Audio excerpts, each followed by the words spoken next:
Hi, everybody. It's Sandra Pelly, the Sandini Inner Peace Mentor, Visionary, the Guide Academy, as well as the Galactic Shaman. I almost forgot who I was.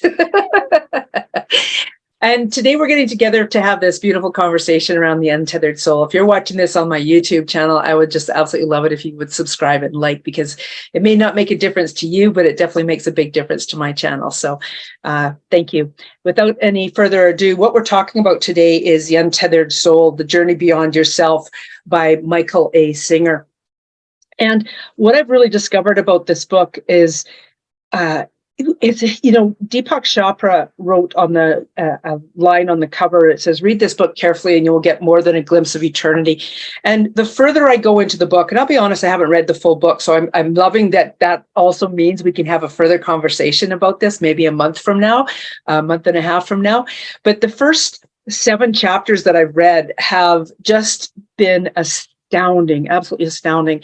And one of the first things I noticed about it is when I picked it up the first time, I think I was only about 14 pages in, and I was already phoning people, connecting with people and saying, you know what, the energy of what this guy is saying in this book, I can really feel how you're living that right now. And then I didn't touch the book again for quite some time. And I love paying attention to those little nudges and nods. When I did pick it up again, it became a real holy wow. This information that's coming through is so in alignment with who I am, and it feels very, very powerful. And so that's why I wanted to bring this conversation into here.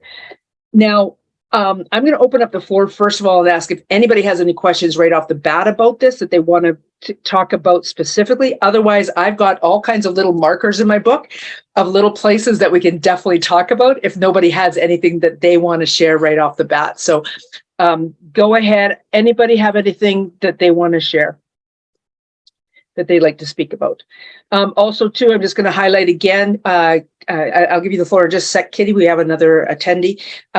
Thank you for being here. I have asked for permission to put this onto my YouTube channel afterwards. Is that okay with you, Camille? Okay, thank you. Go ahead, Kitty. I was just going to say, I found this book completely by accident. In sitting in a store one day, and I heard this person say, have you heard the book, The Untethered Soul? And it was kind of like Scooby-Doo. What? And then I didn't really hear what else they were saying because somebody announced something. So I started to go back and find it. And then I found out the gentleman was in Florida. And I just found his story amazing, how he arrived at The Untethered Soul. He was in the process of writing it when he went through his biggest crisis. And just the whole idea of the surrender project that he developed, to me, is so phenomenal in this awakening. So that's what I wanted to add to it. So it definitely came that way to me. Thank you so much. And I think maybe that's a really an interesting place to start too, is maybe if you remember, you can say where and how you discovered the Untethered Soul. For myself, I know that we were down in Prescott, Arizona, and it was the second go around of staying at this campground. And it was just by chance that I happened to be in their library. And it was kind of like one of those take and leave a library, you know, you take one, you leave one kind of thing. And this happened to be sitting there, The Untethered Soul. And so I took it, and I'm not writing in it. Thus, I have all of these little pieces of paper in it. And the next time I'm through there and I'm finished the book, I'm going to leave it again for the next soul that would like to read it. But yeah, when I saw it, I'm like, you know what? I've heard people talk about this title. I'm going to grab and see what it's all about. So that's kind of my tale on this. And this is only just I guess November, this last November that happened. Yeah. And you have the book there, Corinne. How did you experience? What was your experience with it so far? I was at Barnes and Noble looking at something else, and I just happened to pass by it, and it just kind of like jumped out at me. And I thought, who is this guy? Who is this guy? I've only started. I've not gotten very far. So I'm with you. Yeah. Love it. Camille? You encouraged me to completely read it. Well, actually, I haven't read the book. I want to buy the book, but I did see a full video on YouTube about it, interview with him, with Michael. you know. Okay, beautiful. So- And just so you know, the Untethered Soul, actually, the entire audiobook is on YouTube channel as well. Oh, I You didn't can know actually that. listen to the whole thing. I didn't know So that. you don't have to buy it. Yeah, that's good to know. Okay. He was interviewed, the one that I saw. Yeah. Perfect. Perfect. Janice or Joan, have you read the book, seen the book?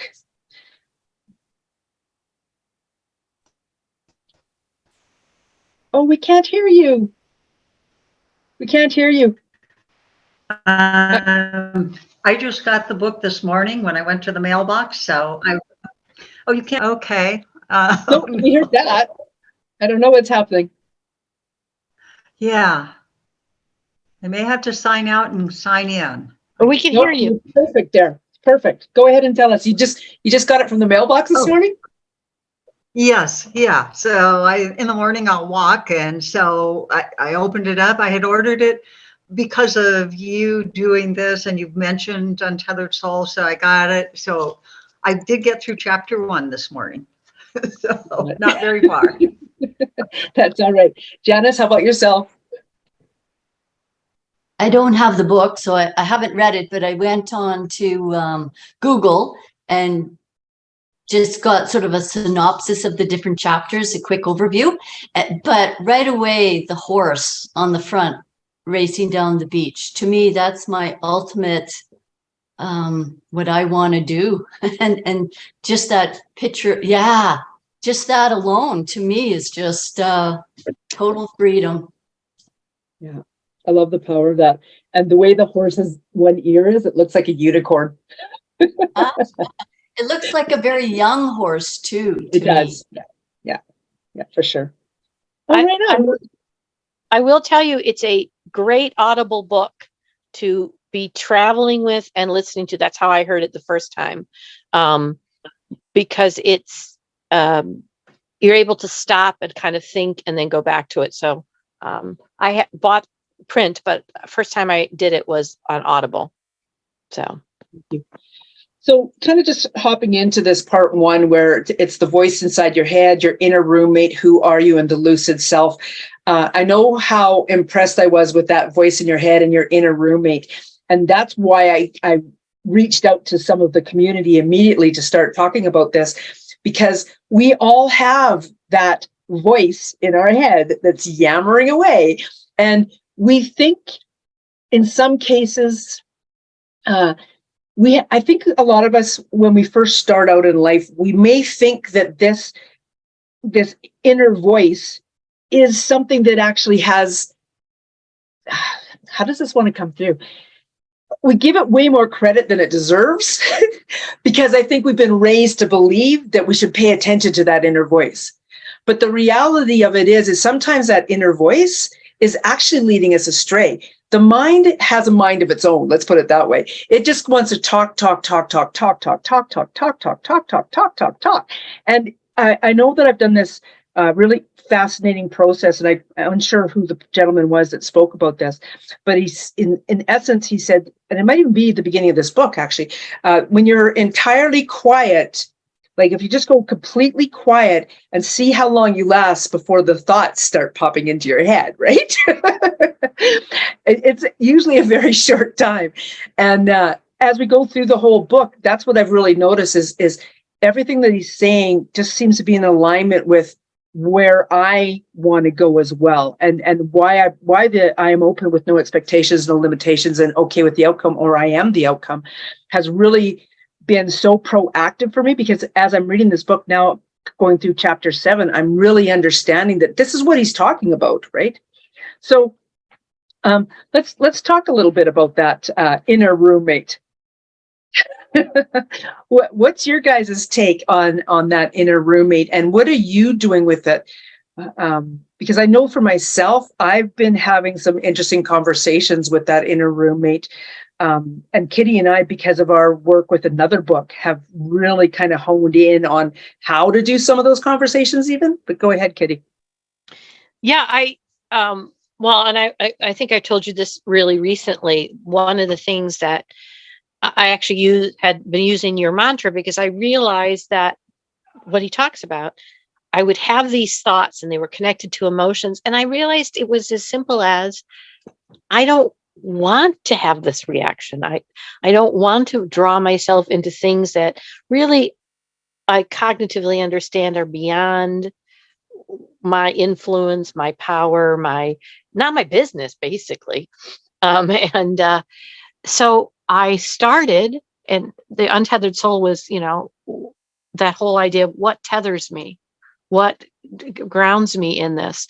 And so I was telling Sandra, I started using her mantra a little bit differently in that, and it's very powerful when I have the thought, rather than getting in a fight with my inner roommate and saying, stop doing that. And then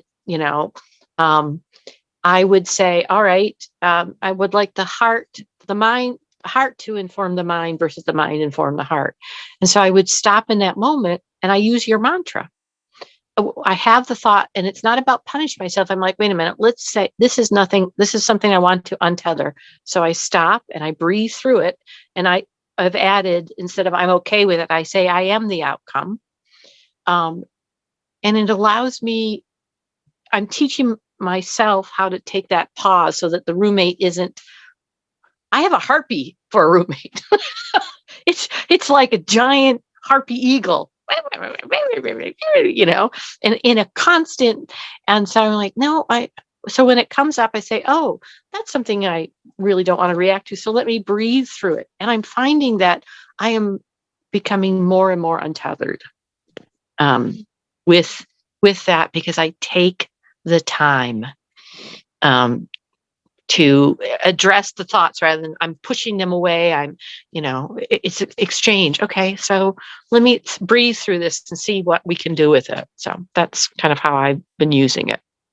I love what you said. So for those of you who physically have the books in front of you, page 64, in the very first paragraph of that, at the end of that paragraph, it literally says, if you want to be free, then every time you feel any change in the energy flow, and the energy flow are those thoughts, those inner roommate coming whipping through, relax behind it. Don't fight with it. Don't try to change it, and don't judge it. Don't say, oh, I can't believe I'm still feeling this way. Or exactly like Kitty just said, oh, don't do that.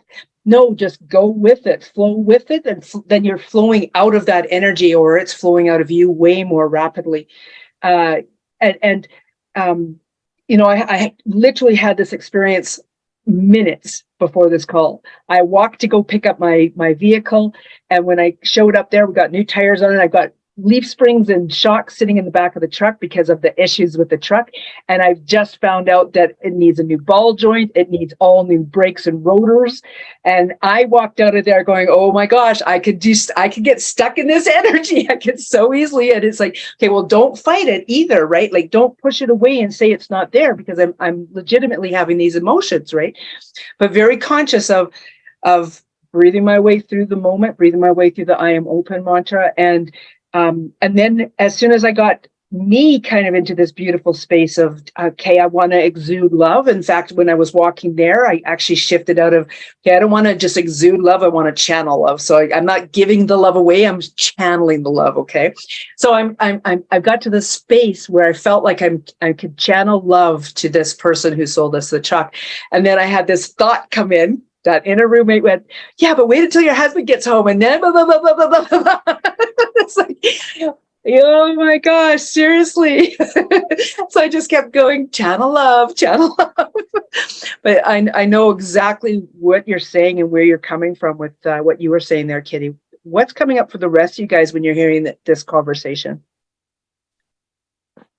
Feel free to be unmuted. You guys don't need to mute and unmute. I mean, let's have a conversation here. Okay. Well, the first thing that comes up in my mind is, I don't know if this is in the book, a mention of Eastern versus the Western mind. The Western mind is constantly thinking, and we're social and thought, and that's what we are. But the Eastern mind is just so much more relaxed and in the moment, and very much more calm than we are. And their mind is free, and that's a lot of what meditation does. And, I have in the past been very much there with just Anapana. It's just breathing and focusing on the hairs of the nostrils going in and the breath coming out and hitting your top lip or chin, wherever it might, from here to there. And, it's gotten me to go to sleep. It's gotten me to do a lot of things. And, and I have that basis with my one mentor who is on an Eastern cultural kind of belief. And there's so much we can learn from exploring that. And that's where my mind went first, to that beautiful belief.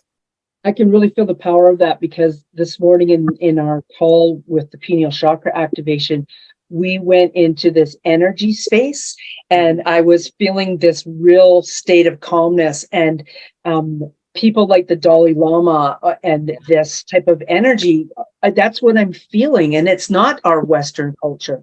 You're absolutely correct. Typical. Yeah. It's not typical to us. It's not the way we were born, bred, anything about us. But Dalai Lama, compassion, that's what they think. They think in a compassionate way. And, not only the Dalai Lama, there's many, and I listen to chanting almost every morning. And the Gayatri chant is mantra. It's a mantra that's sung. It's just absolutely beautiful. And its meaning is, the Supreme Being, we adore you, and we are with you, and we are one. And it's a beautiful way to start the day. So, and then there's others. There's Shiva, there's many. And I'm really, even though I'm not with my mentor right now any longer, I'm still incorporating a lot of what he's taught. And, it's not that I don't go there, because I have a untethered mind in a very negative way sometimes. It's untethered and it's constantly moving, but, and thinking. But, when I can zone in, all of a sudden I'll immediately be able to, with a breath, with connection of that higher being that's always there with us, that oversoul, that, light that is just like up and above and wants always to be with us in that moment. As long as we invite in the consciousness of ourselves with, the universe, the Supreme Being, whatever we believe, God, whomever we call it. And it's an energy that's so beautiful. You brought up a very interesting point, and Kitty alluded to it already too once. Oh. And it's one of the things that I've been kind of sitting here, being only up to chapter 7, starting chapter 8. I'm very conscious about what does untethered soul mean, because now we've got your description of, having the untethered soul that just seems to be flitting everywhere. And yet I heard Kitty say basically the opposite, that untethered soul. And can you explain that, Kitty, what you felt with the untethered soul? The untethered soul, because I also read part of his surrender project. Mm-hmm. His idea of the untethered soul was the constraints are, you talk about all the time, Sandra, our 3D understanding, our human understanding is what we know.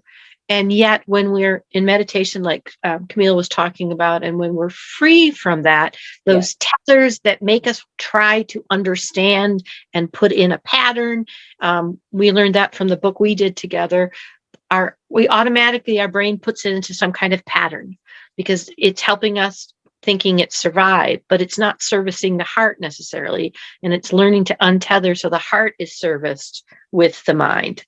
And so the untethered soul is the soul that is in touch in the pause, is the soul that is beyond our complete understanding. So that's my, I love that. On page 54 in chapter 6, it talks about the cycling energy, and it's what happens. It's like it's called samskara. I'm not sure if I'm pronouncing the word correctly, and it's a cycle of stored past energy patterns in a state of relative equilibrium. And now again, Kitty and I can honestly we could refer to this other book that her and I have read, because it's just like hearing all this on top of the book, that the other book that we read, we should probably do one of these conversations with that book. Hey, Kitty? Yeah. Yeah. The book we're talking about is called My Stroke of Insight, and it's Jill Bolte Taylor, and she is a neuroscientist who had a stroke at 37.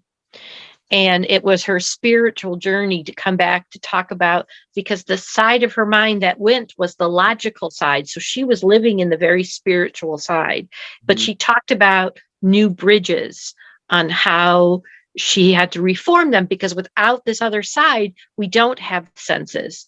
Michael Singer talks about, the quote I got was, taking a closer look, we find the mind is mysterious, but a potent consciousness that has ability to squash emotions and hold us back, or release us into all ultimate possibilities.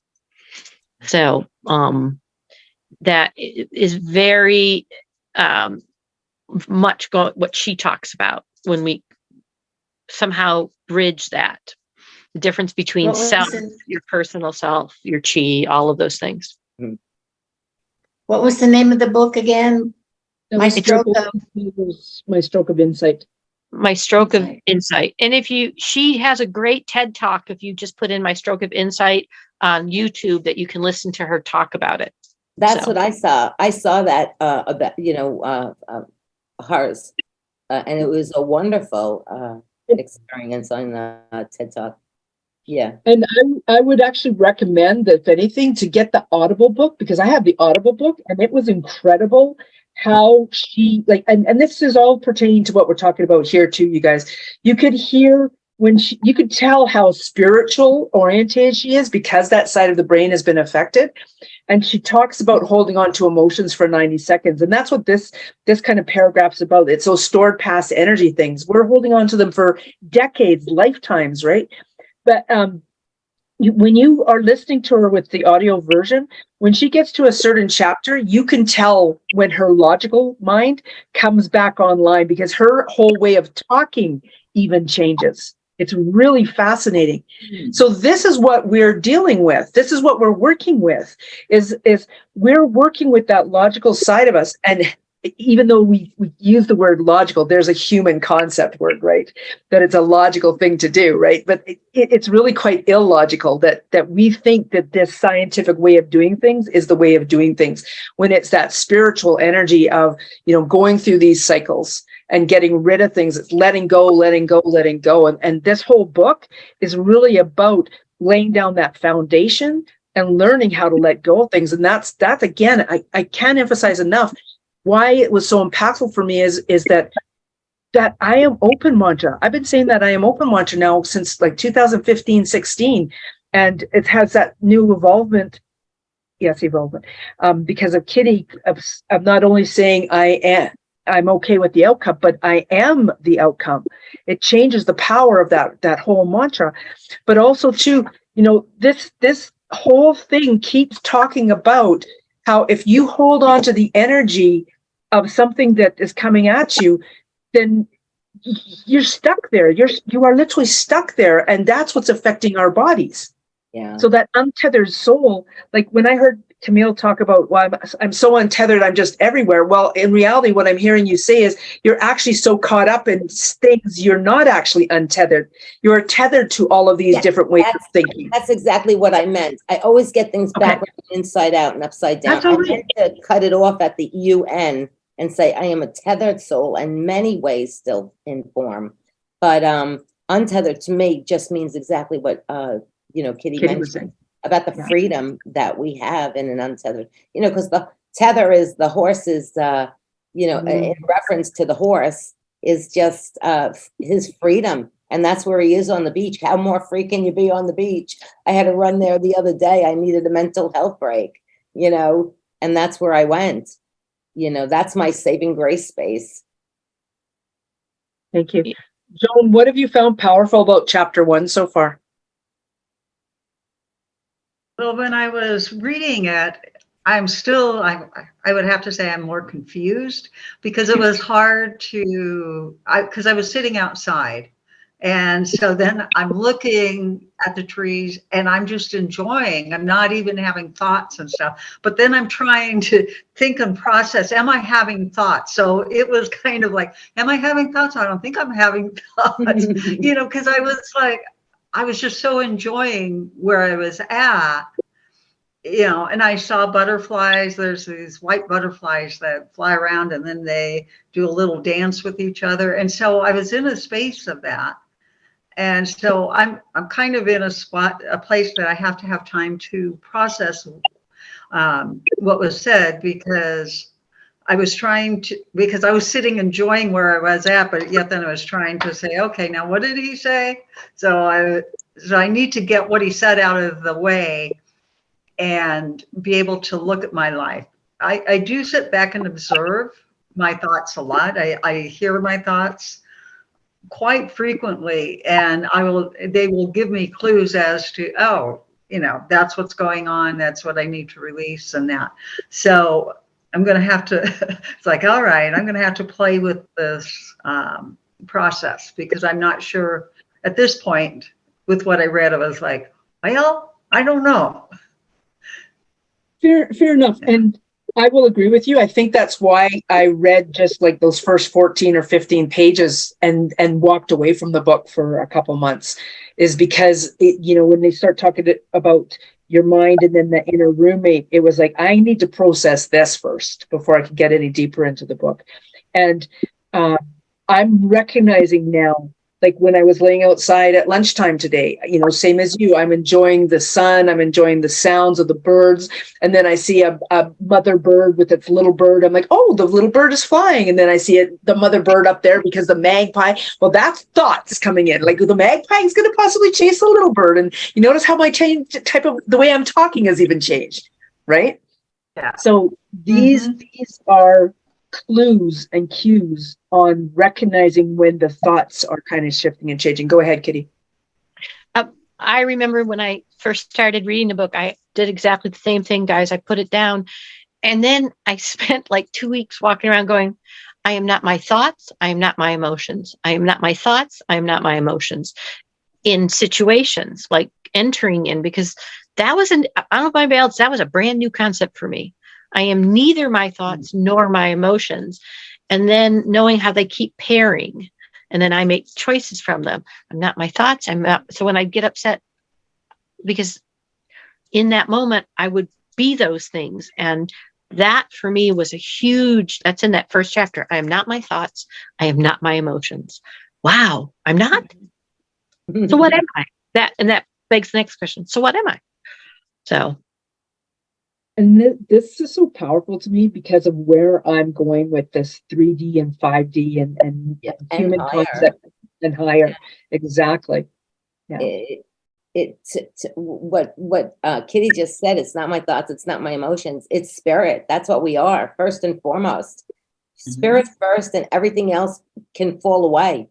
It's like the body is so heavy, with the bones and the blood and the and everything. It's so heavy. If we could just realize how much spirit we are, this is a gift, to know it in a moment. And really, when we connect, we can connect so quick. In 3 breaths, you're connected. Really, if you really prepare, and preparation is good in everything we do. Preparation for it. It's very silly, but I have a ritual of candles, and I love my candles because it brings me to prayer, which brings me more to, and I miss them because I haven't had them in like 3 weeks, and I really feel myself falling away from my poetry, my my prayer time, my spirit time, and it's been actively difficult to find that space and that energy and that rising higher to the universe. But we have to be able to do it in any way, shape, form. We don't need a ritual of candles. That's what we have to realize as well.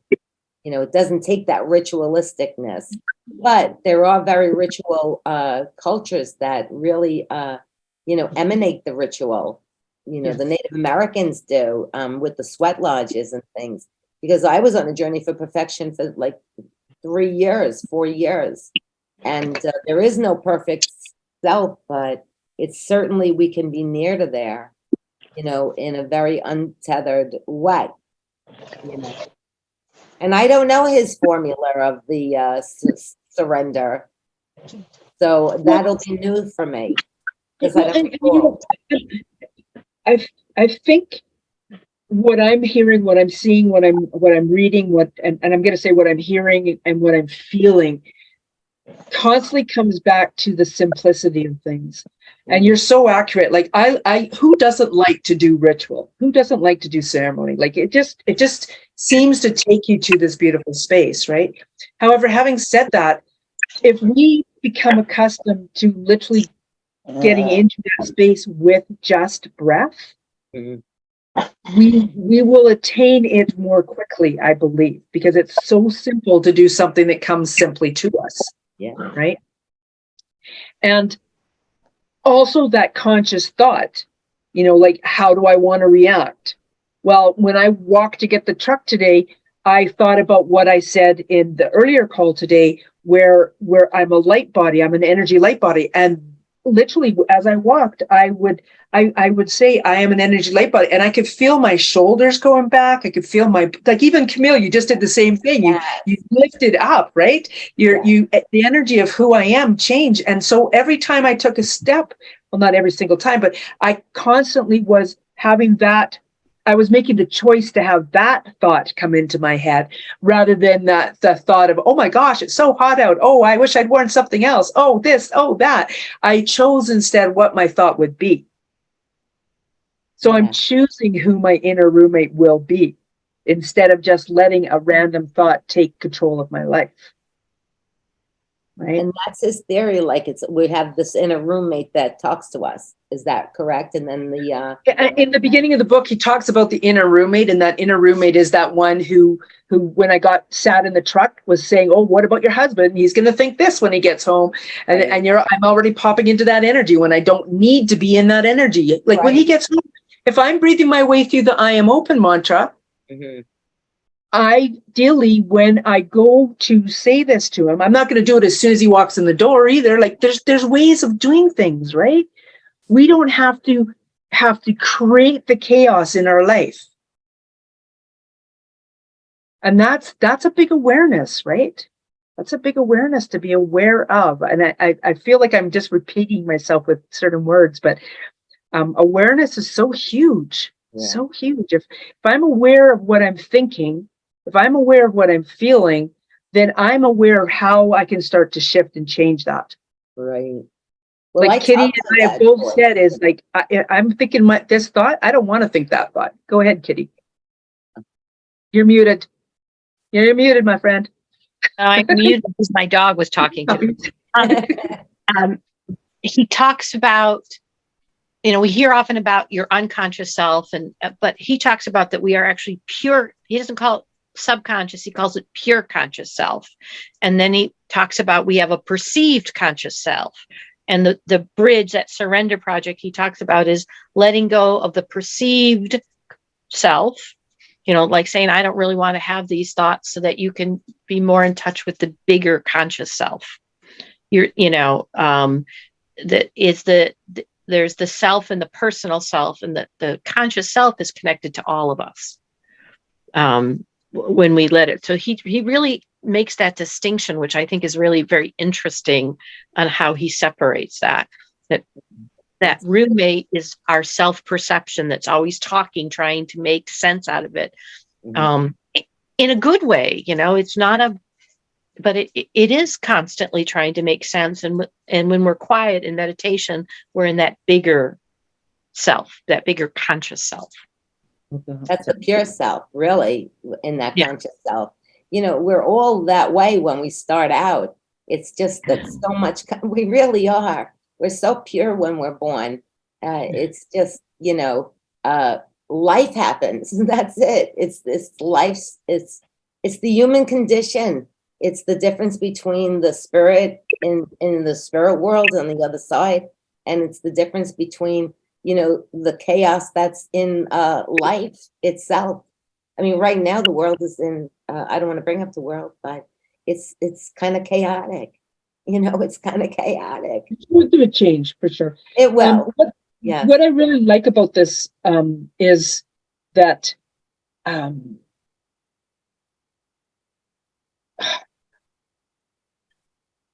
I have, in speaking with you guys in different places, I have mentioned specific moments in my time when I felt a big shift. Like I spoke that I am open mantra for how long, and then in the summer of 2016, I think I'd already been saying it for probably 10, 12 months. In the summer of 2016, standing out on my lawn, I shifted into understanding what that I am open mantra meant on a whole new level. Kitty's bringing in the I am the outcome rather than the I am okay with the outcome. They both have a role in different parts of our lives. But when I embrace that I am the outcome, that takes that to another whole level. When I made the decision that I was no longer going to say negative things to myself in 2018, August 4th at 8:00 at night, when we make the decision, it doesn't matter what that decision is. And sometimes those decisions aren't going to be as ironclad as what mine were, as in, I can remember the exact date and time and the whole 9 yards. Sometimes they're just small decisions that we're making. But in making those decisions, that's what's moving us into the next part of this. So it's like once you've made the commitment to free yourself of that person that's inside of you, that inner roommate, it's you move forward from that. Like, what's coming up for you guys? What's coming up for you guys? Let's take a moment. Let's take a moment here. Okay. So let's just take a moment to breathe for a moment. Okay. Just take a moment to breathe. And whatever happens, just let whatever happens, just go with that breath. So I'm going to time it for a minute. And we're just going to breathe, okay?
Okay. So I can tell you guys with some certainty that the first thought that came into my head was like seconds after that timer started. It was like, oh my God, what is Paul going to think when he gets home? And then the next thought was, oh, I wonder what my kids are up to on the island. And then the next thought was, oh, my mom and Bill, blah, blah, blah, blah, blah. And then I was like, okay, I'm just, And then I am at the point now personally on my journey that I was able to start to breathe in a manner that brought the focus into the space of my heart, that pause as Kitty is talking about. So what happened to you guys in that minute? Did you experience something very similar where random thoughts decided to bombard you? Surprisingly, mine started out very calm. It was about 3/4 of the way through that then I started thinking about Colorado wildflowers. So I think I did pretty good to start. Okay. Yeah, I would say just like Corrine, actually I was calm basically through the whole thing and just being aware. The only thought that really popped in at first is about maybe something disrupting the quiet, because it's quiet on my end too. But other than that, then it was just kind of an awareness of just being here. There was nothing really I was thinking. Yeah, for me, the only interruption of thought was to count my breaths because I wanted to count how many I got in. And the rhythm that I felt, the roll of the rhythm of the breath was just really lovely. And then at one point, no, that was it. It was very beautiful to have that minute. Yeah. Kitty? I became aware of my dog's clicking toenails. But I stayed in an awareness of them and like kind of thinking about my body. And then the thought I had was the Fibonacci sequence in space, and the twirl. And I kind of even laughed to myself. I said, "Oh, so brain, you're trying to give me something that I might be excited to think about." You know, and then just again, breathing. The mantra that I love is, "I am the person my soul sees me as being," and then it quieted again. Pretty. Yeah, so that Yeah. kind of brought me back to, okay, it's a nice carrot though, the Fibonacci sequence and seeing space.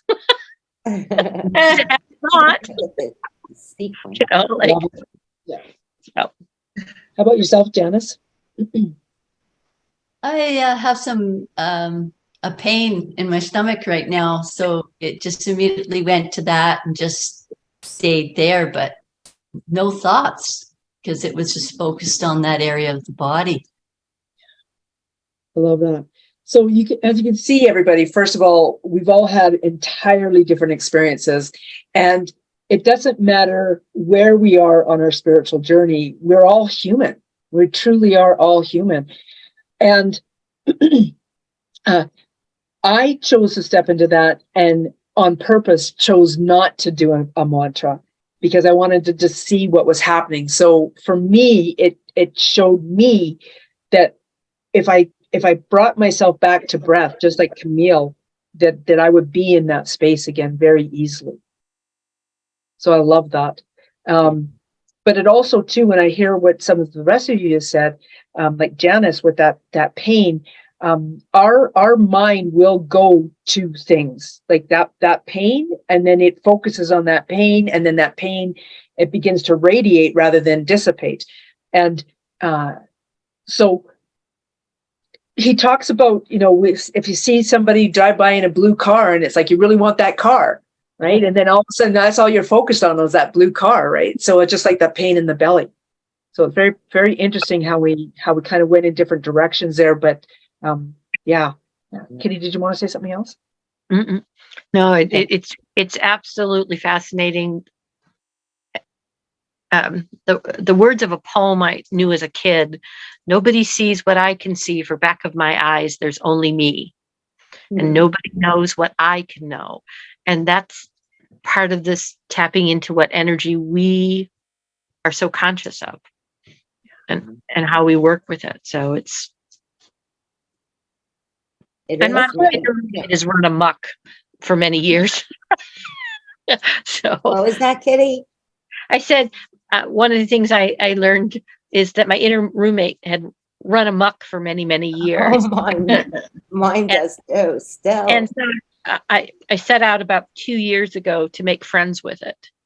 Mhm. And it really was somewhat about this book, the idea of, I need to, this is a part of me that wants to help me, my thoughts, that wants to service my heart, but we have to learn together how to do that.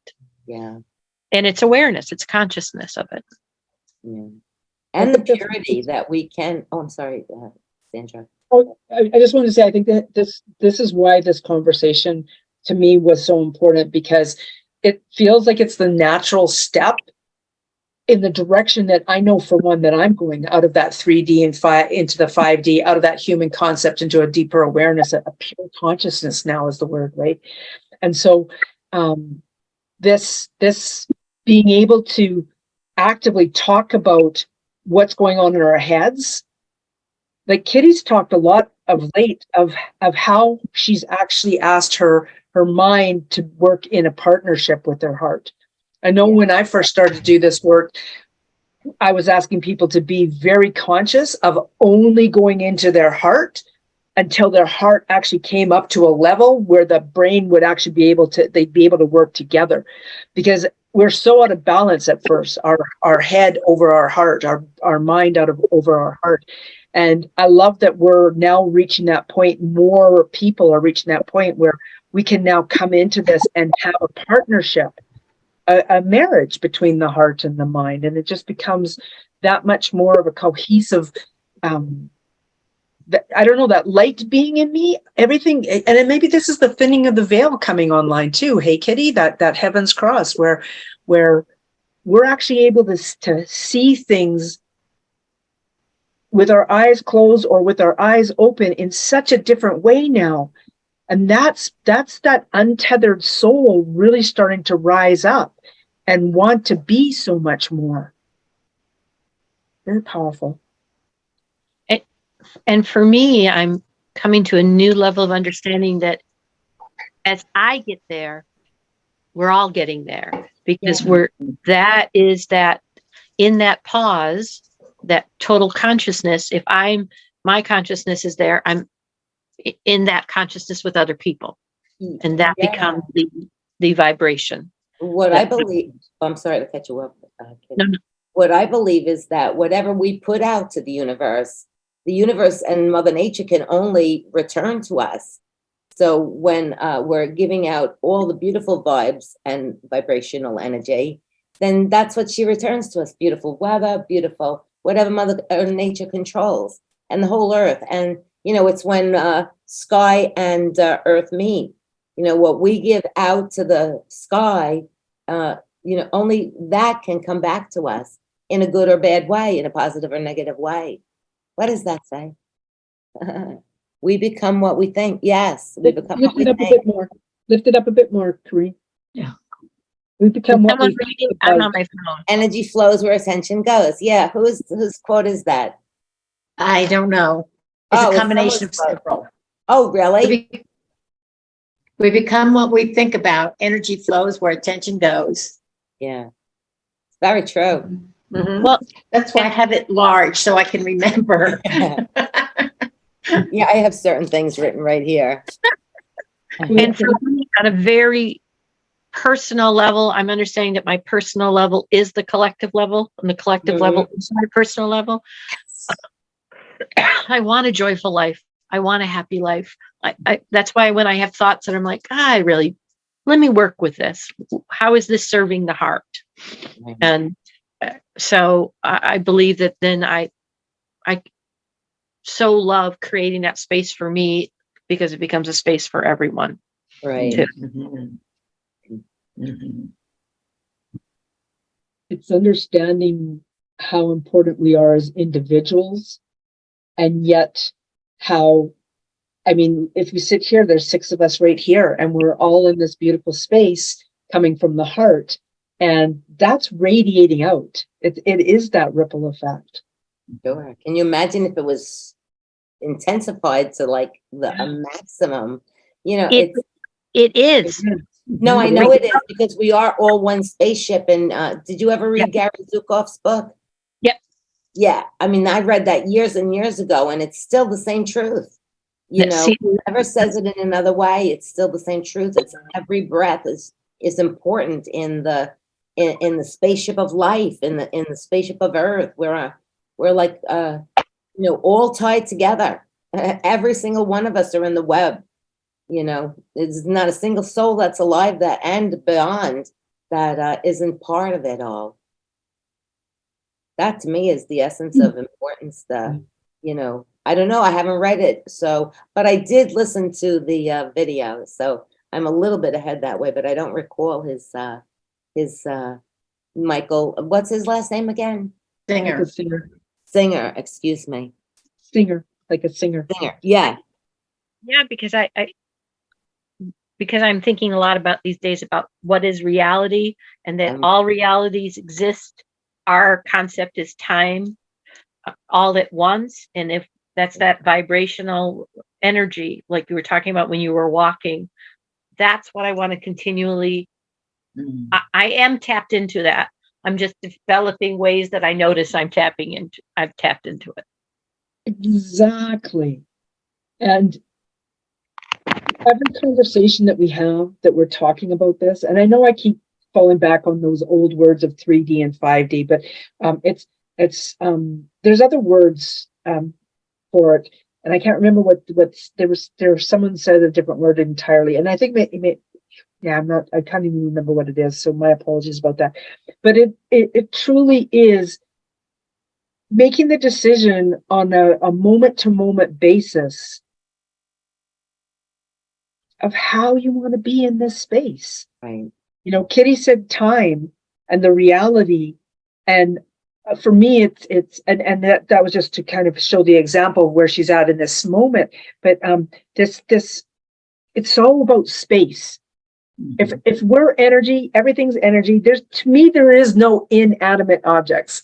Like they say there's inanimate objects, but technically there isn't, because everything is energy, right? And how we're responding. Like I could tell you with 100% certainty that I was not doing my morning pages and not doing my gratitude journal as effectively as I've done the past 6 years. This past 5 months, first 5 months of 2023, I was doing a very poor job of them. I held myself in no judgment for that because there was other things going on in my life, and I was doing what I was doing. However, when I became consciously aware of where I energetically was and started to do the gratitude journal again, started to write my mantras out in my morning pages again, everything changed again. Mhm. My moving into what I want to do, accelerate that spiritual journey, my moving into the awareness of energy on a whole different level, my awareness of the animals and the birds that are coming around versus, before. It's not just because of the season. It's because I'm this beautiful conduit now. I'm this lightning rod versus before where I wasn't. That I was getting caught up in the chaotic energy of other things. I would much rather be in the flow rather than be that broken wire that's out there. And that's what I'm choosing to be, is it's an untethered soul, but when we flow as an untethered soul into the frequency and the wave of all that there is, we're creating this beautiful weave. You can feel that, right? Yeah. Very powerful.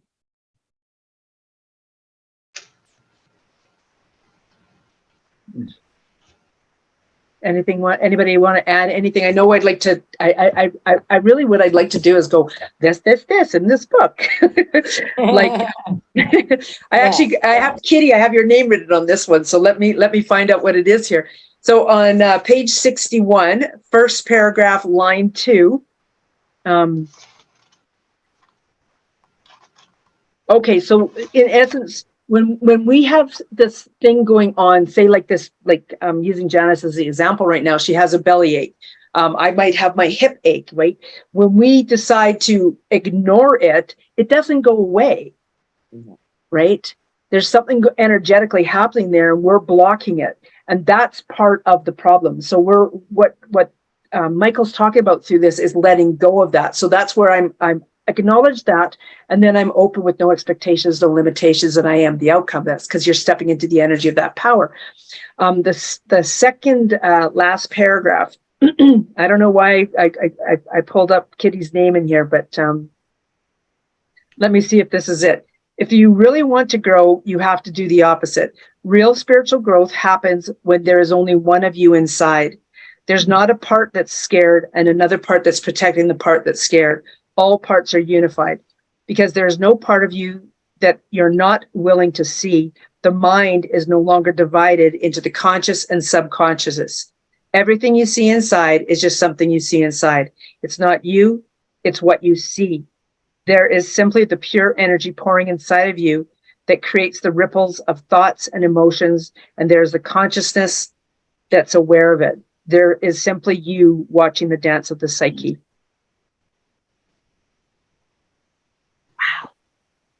Yeah. And while you're reading this, the birds outside my window are chirping like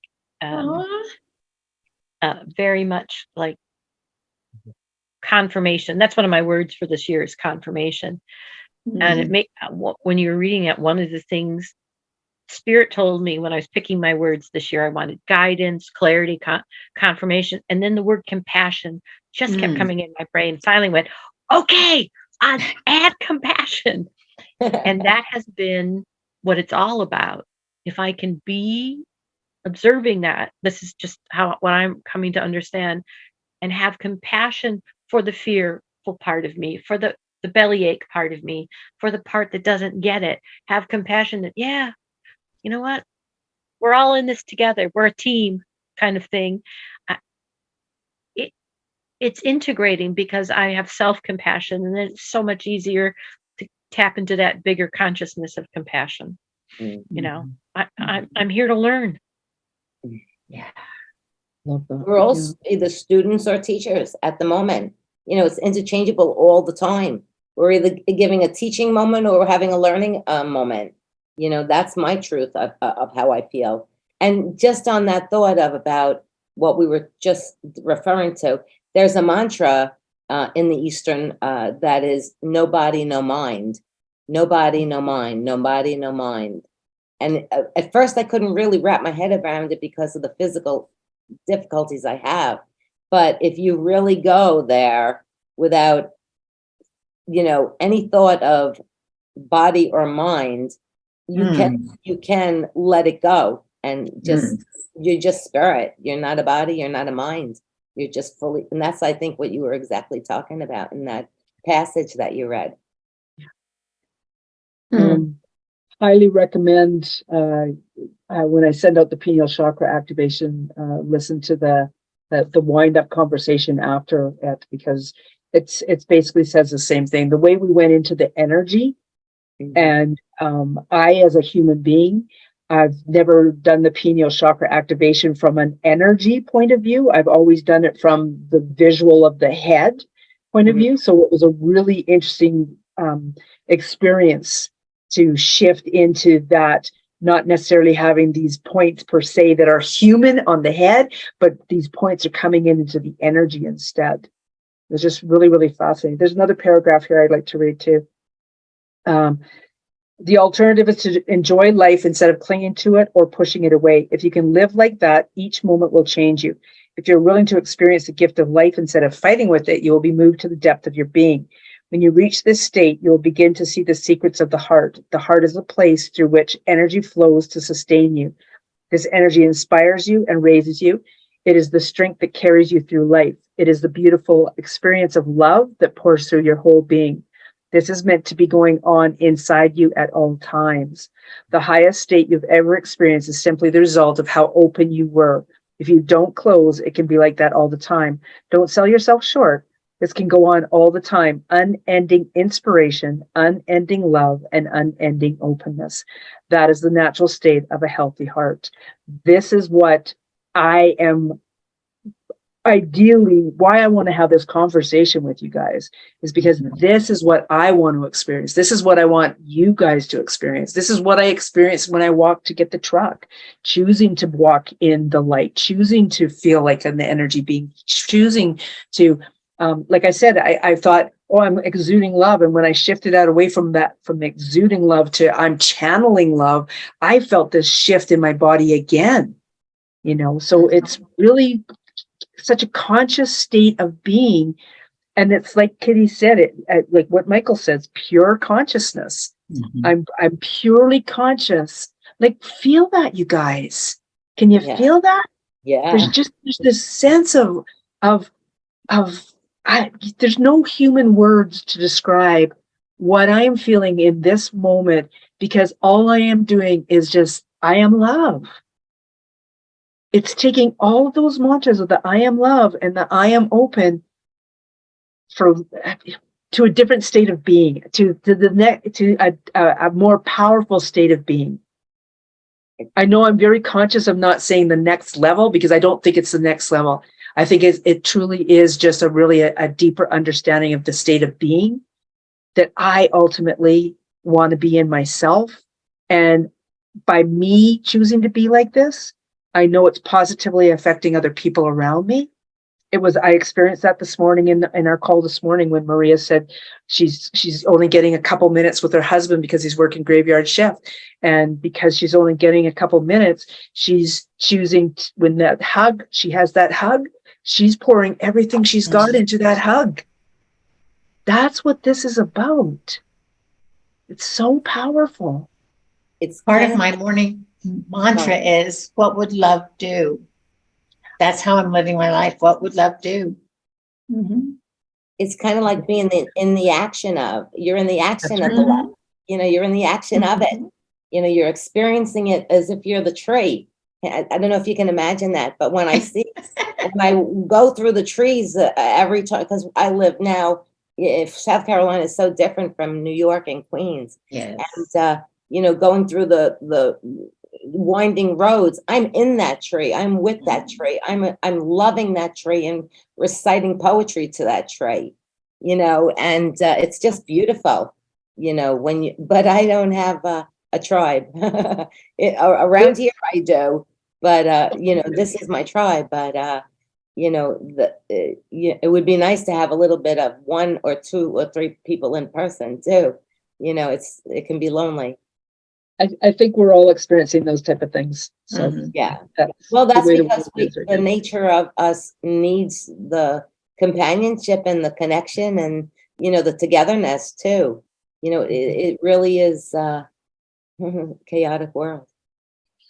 That in essence, what I want to bring home again though is that feeling Yeah. is the feeling of the untethered soul. I truly Yeah. believe. It's in the action of, I think. Yeah. Yes.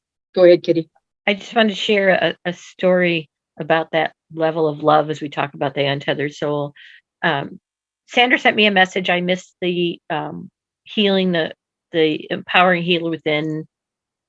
She did a really amazing meditation that was getting outside of our understanding, which is what he talks about. Our brain can only wrap it around, and so that's why meditation is so important.